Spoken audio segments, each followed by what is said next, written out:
ખેડબ્રહ્મા શહેરમાં ઠાકોર સમાજનું 20 વર્ષનો યુવાન 800 કિલોમીટર પગપાળા યાત્રા કરી પરત ફરતા ભવ્ય સન્માન કરવામાં આવ્યું।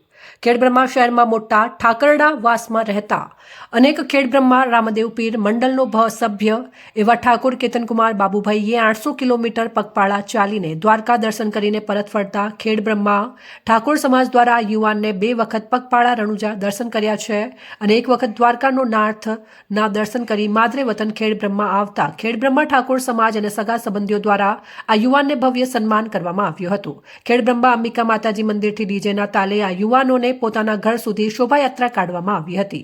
મોટી સંખ્યામાં ઠાકોર સમાજના ભાઈઓ અને બહેનો અને રામદેવ પીર મંડળના સભ્યો મોટી સંખ્યામાં હાજર રહ્યા હતા।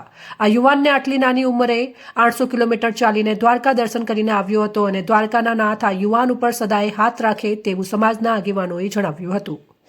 સાબરકાંઠા જિલ્લો બ્યુરો ચીફ ભાવસાર ચંદ્રશેખર સાથે ખેડબ્રહ્મા તાલુકા રિપોર્ટર વિનય મહેતા।